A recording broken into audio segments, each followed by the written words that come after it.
All right, fantasy football fans, welcome to another deep dive. This time, we're tackling Game Week 24. Ooh, Game Week 24. Always a tricky one. It is. And thankfully, you guys sent in some really excellent source material. We've got that expert analysis from Fantasy Football Hub.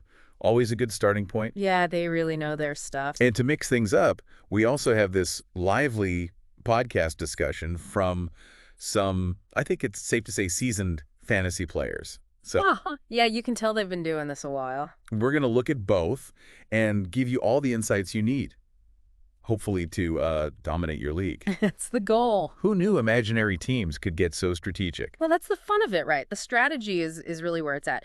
And the cool thing is we're not just talking about opinions here. We've got like data-driven predictions from Fantasy Football Hub, and then we can compare that with the, more gut feelings and experience of the podcasters. Yeah, and see where they line up, see where they disagree. Yeah. That's what makes this so interesting. So let's jump right in. Goalkeepers. Seems like both sources we have are pointing to Alisson and Pickford as the top choices this week. Double game weeks. Gotta love them. Double game weeks, exactly.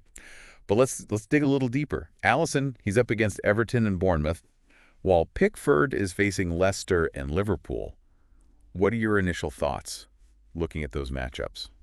Well, both seem solid at first glance, but I think when you start looking closer at the opponents, Pickford might edge it out just slightly. Leicester, their defense has been, well, let's just say a little less than stellar recently. Oh, that's putting it mildly. Which bodes well for Pickford racking up some of those lovely save points. Save points can really make a difference. They really can. And, let's not forget, Pickford, he's got a bit of a reputation as a penalty-saving maestro. Penalty-saving maestro. I like that.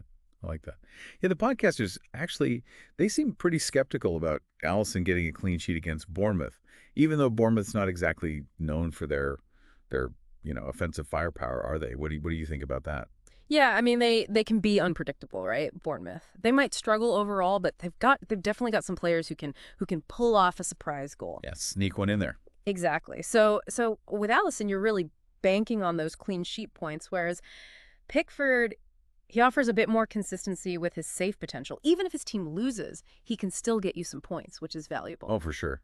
So maybe Pickford's the slightly safer bet then for consistent points. Okay. Let's shift gears a little bit. Let's talk defenders now. It looks like we're seeing a bit of a Liverpool-Everton theme here as well, we can say, in the recommendations. Yeah, definitely. Those double game weeks, hard to ignore. And both Fantasy Football Hub and the podcast, they're all over those defenders. You got Trent, Van Dijk, Konate leading the pack in terms of expected points. That makes sense. Yeah. Big names. Although the podcast, they did mention some uncertainty around Robertson's minutes. Yes. Is that something we should be considering when we're making these decisions? For sure. I mean, if Robertson's not playing the full 90, his value drops significantly. Yeah, that's a good point. And on the Everton side, less enthusiasm for Tarkowski or Keane. They seem to be kind of singling out Mykolenko as the most attractive option, mostly because of his attacking potential. So it's not just about those clean sheets for defenders anymore. It's not. I mean, assists and even goals from defenders can really, really boost your fantasy score. Okay, makes sense. So when we look at, the next 5 weeks, the Liverpool defenders, they consistently, they show up as strong picks, obviously. But another name that keeps popping up is Arsenal's Gabriel, the podcast crew. They were really impressed with his consistency and his threat from set pieces. Yeah, she's been dangerous. So it's like, are we going for those potentially explosive but slightly risky double game week players?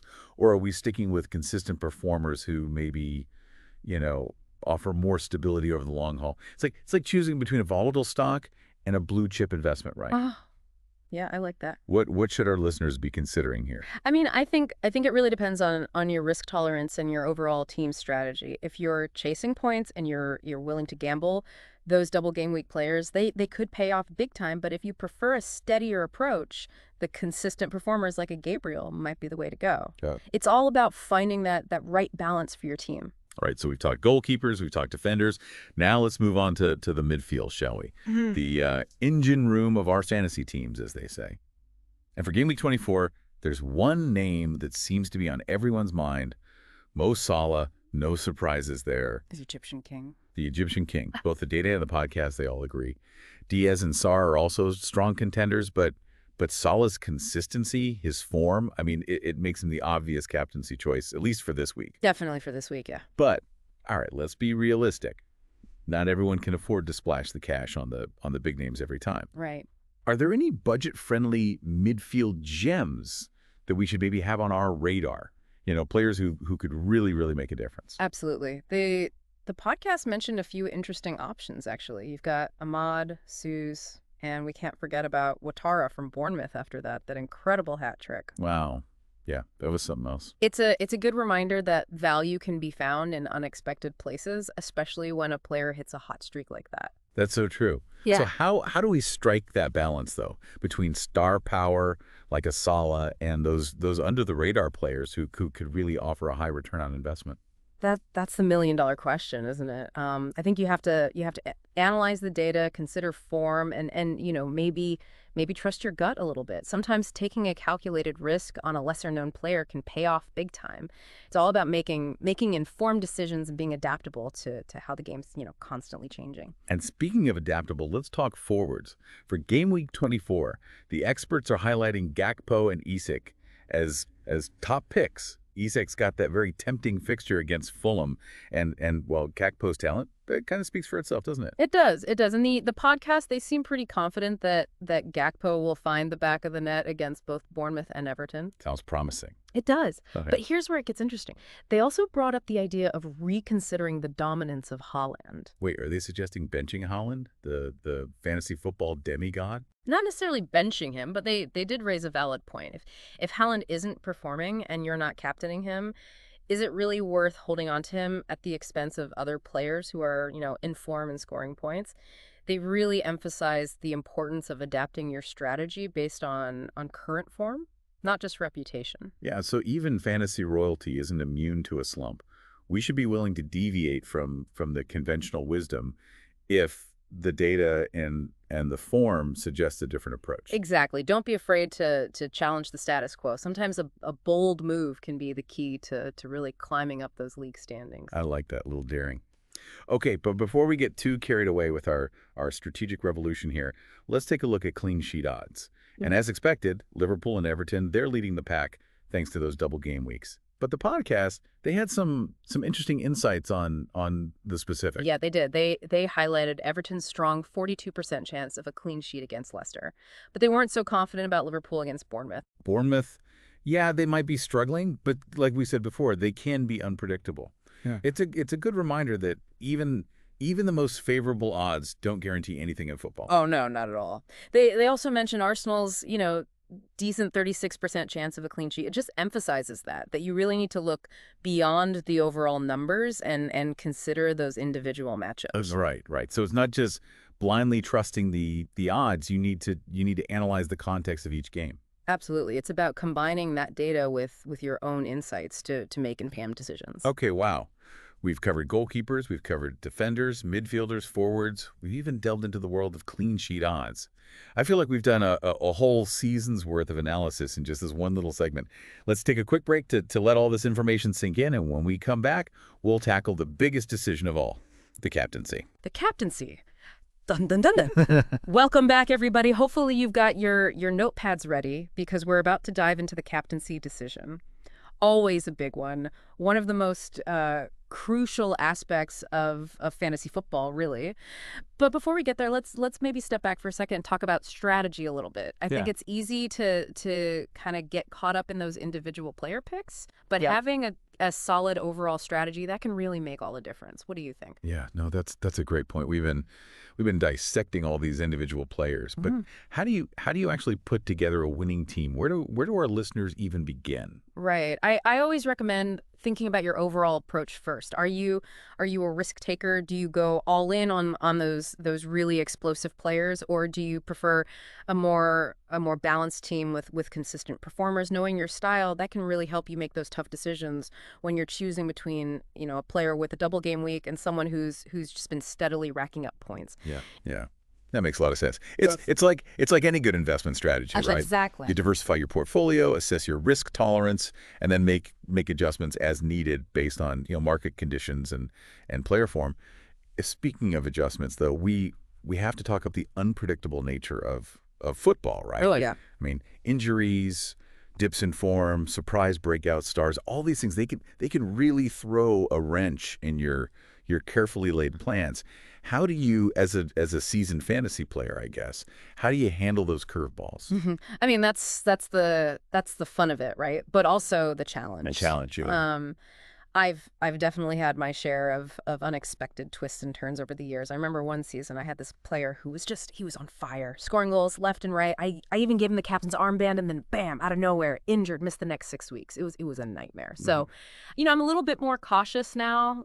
I always have backup options, and I'm constantly monitoring player news and form, just trying to stay ahead of the game as much as possible. It's all about staying informed, being prepared to make those tough decisions, even if it means letting go of a player you really like. Sometimes you have to be ruthless Yeah, for the good of the team. for the good of the fantasy team. Exactly. Yeah. So we've talked about strategy, adaptability. We've even touched on that emotional roller coaster that fantasy football can be.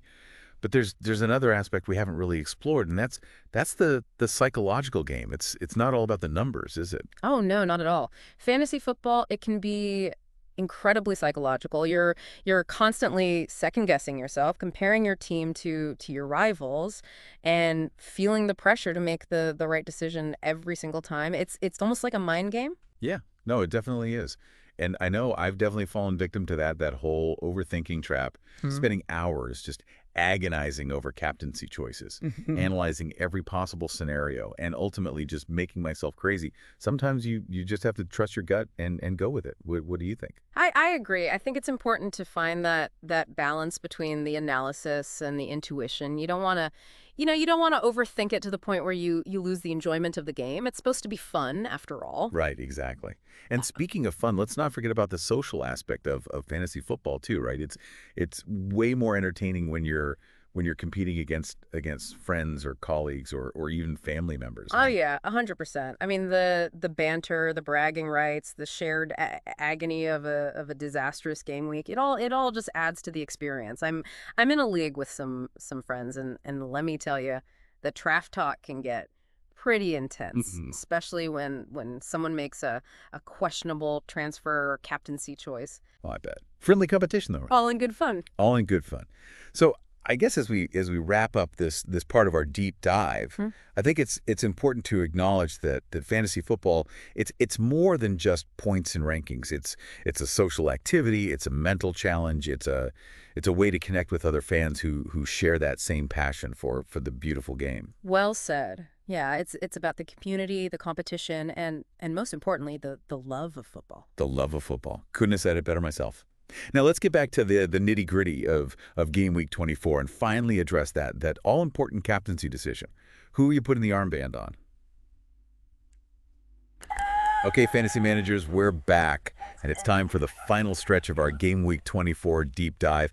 I feel like we've covered so much ground already. We have From goalkeeper strategies to those wild cards, the differentials, you name it. all those unexpected twists and turns. But let's be honest. The big question, the one that's on everybody's mind right now, is who gets that captain's armband? The moment of truth, right? It is. It is. Well, I think based on everything we've talked about, it's got to be Mo Salah for Game Week 24. Yeah, I mean the data's there, the experts agree, and his form it's been so consistently strong. He's got the double game week, Yeah. and even though those matchups maybe aren't ideal, I still think there's a good chance of him, racking up those points. Yeah, and the podcasters actually, they even suggested for those who are feeling really brave, maybe consider the triple captainship on Salah. Ooh, triple captain. That's a bold move. High risk, high reward for sure. Definitely. I'm almost tempted myself.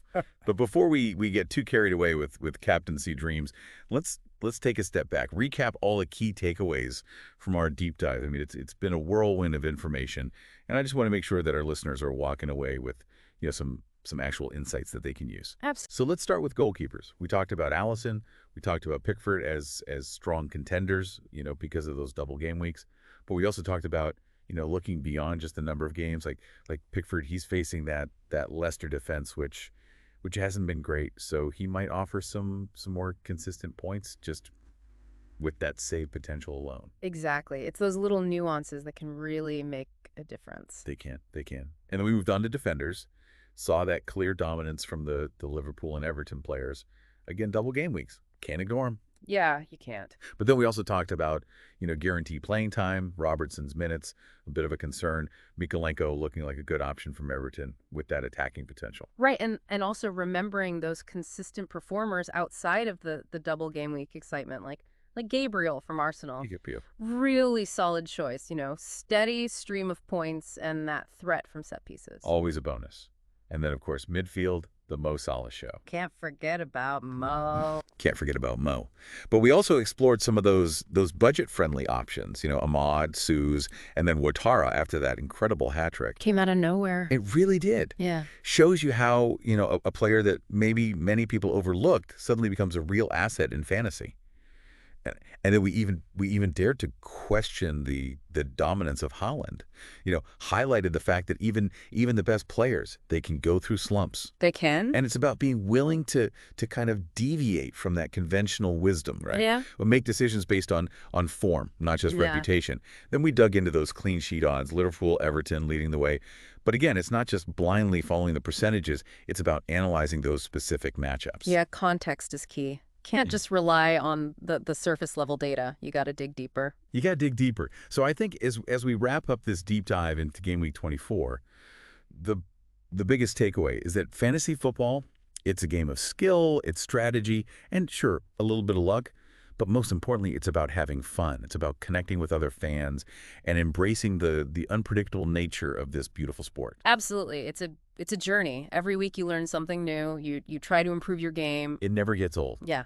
So we've armed our listeners with insights, with analysis, and hopefully a few laughs along the way. Now it's their turn to put all this knowledge into action and build that winning Game Week 24 team. Got him. Good luck, everyone.